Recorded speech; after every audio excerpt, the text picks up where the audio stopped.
Someone asks, "So, are you seeing anyone?" And before they finish the sentence, you already have the answer ready. Not really looking right now. You've said it so many times it doesn't even feel like a lie anymore. It's just the version of the truth you carry in your pocket. The real answer, the one you don't say, is that you have never been in a relationship. And somewhere along the way, that fact became something you managed instead of something you examined. Here's what nobody says about that.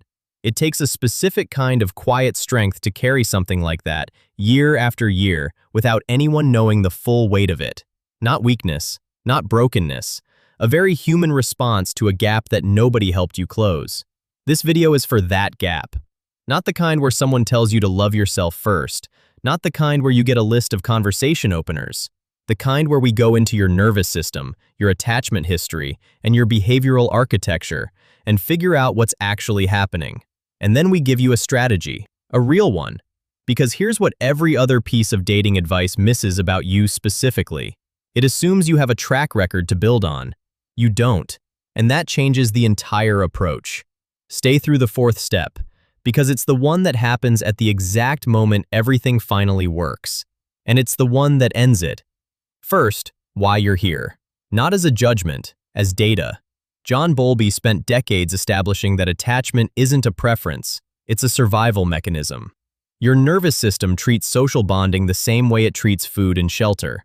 The drive is biological. The capacity to act on it is learned. Stephen Porges proposed a model called the polyvagal theory that maps the neural architecture behind that capacity. His concept of the social engagement system describes the circuit that allows you to be open, curious, and present around another person. It's also the first system to go offline when threat is detected. Most people develop that circuit through adolescent social exposure, low-stakes interactions, failed attempts, awkward moments that teach the nervous system, over and over, this is survivable. If that window was disrupted, social anxiety, isolation, an environment that wasn't emotionally safe, your nervous system didn't get those repetitions. It didn't build the tolerance. This is a calibration gap, and calibration gaps close. They just need a different kind of input than most people receive. Research on social anxiety shows that individuals with heightened social threat sensitivity demonstrate elevated amygdala responses to social evaluation, meaning your threat system fires faster, harder, and longer than someone who accumulated those early repetitions. You're not more afraid because something is wrong with you. You're more afraid because your brain never had the chance to learn this was safe. 3 mechanisms are blocking you, all invisible, all correctable. Phantom calibration. You're at a work event. Someone laughed at something you said. Genuinely, you could tell. You spent the drive home running the tape back. Was that a real laugh or a polite one? Did she look away first, or did you? What exactly did her expression do when you stopped talking? By the time you got home, you'd decided, nothing. It wasn't nothing. But nothing was the safest conclusion available. Your brain was doing exactly what it was designed to do, building a predictive model of another person's intentions. The problem is that without relationship experience, that model has structural gaps, and the brain fills gaps with worst-case scenarios by default. Every neutral expression becomes cold. Every delayed text becomes rejection. Every ambiguity becomes evidence of something you can't quite name, but that you felt your whole life. Not catastrophizing. Thin data. That's all it is. Why waiting makes it worse. You had a reason every time. The timing wasn't right. You were figuring yourself out. You weren't ready. And every single time you stepped back, something in you felt a kind of relief. Like pressure releasing. That relief is the trap. O.H. Mauer's two-factor theory established why. Avoidance is negatively reinforced in the short term. Each time you step back, the immediate anxiety drops, and your nervous system logs it as a successful strategy. The fear response never gets the chance to extinguish. The avoidance doesn't create calm. It creates a holding pattern that consolidates the threat signal every single time you use it. You are still not ready, and you will not be, not through waiting. The signal you're misreading. Here's the one that ends things before they start. You're talking to someone. Something is happening. Your heart rate increases, your breathing shallow, everything sharpens. Your nervous system reads it as, Danger. Get out. So you do.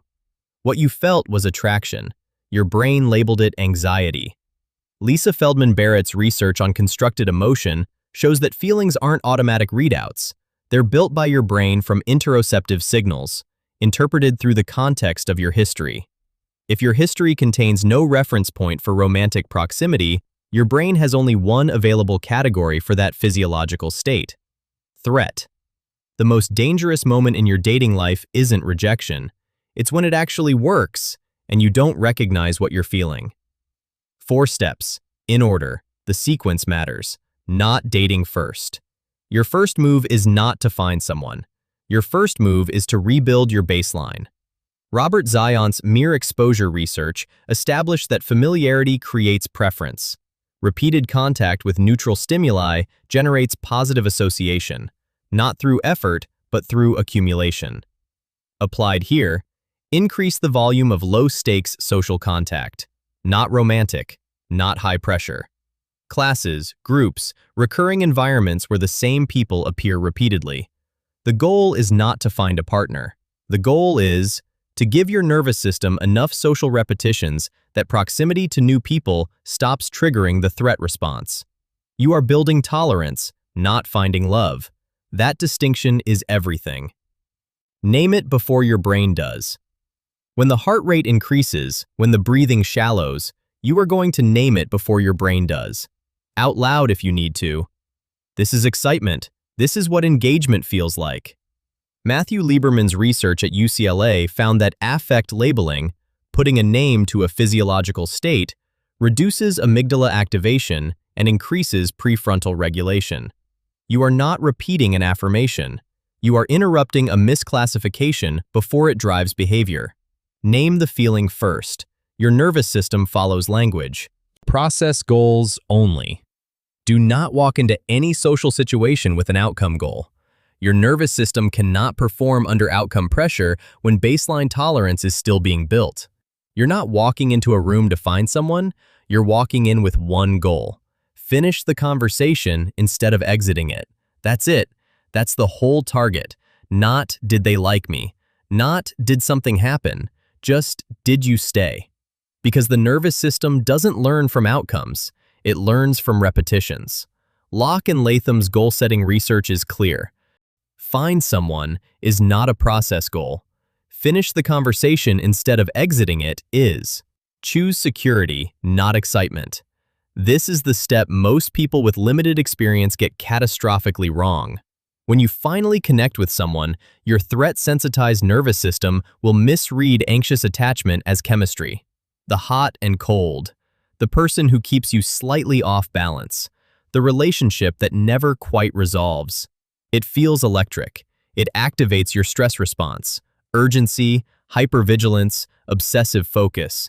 Your brain reads it as intensity. It isn't. It's dysregulation. You are mistaking stress activation for attraction.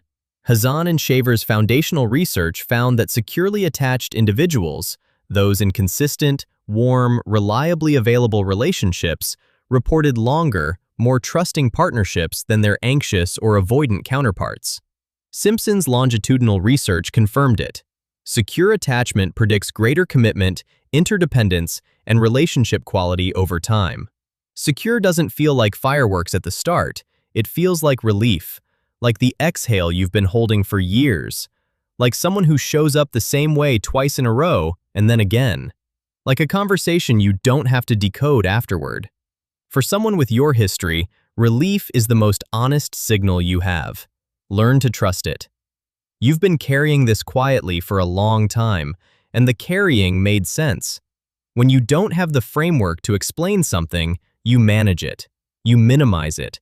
You build a version of the story that makes it easier to hold. But here's what's true about you. Underneath all of it, you paid attention in a way most people didn't. You observed. You thought carefully about what connection means, probably more carefully than people who stumbled into relationships early and never had to think about it at all. That isn't nothing.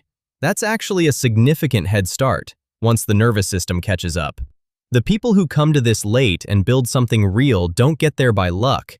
They get there by understanding the architecture. And now you do. That's not a small thing.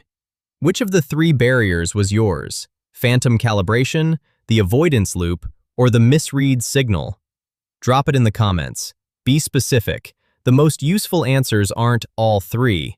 They're the one that's been running you longest. And subscribe, because this is the kind of thing we keep going deeper into.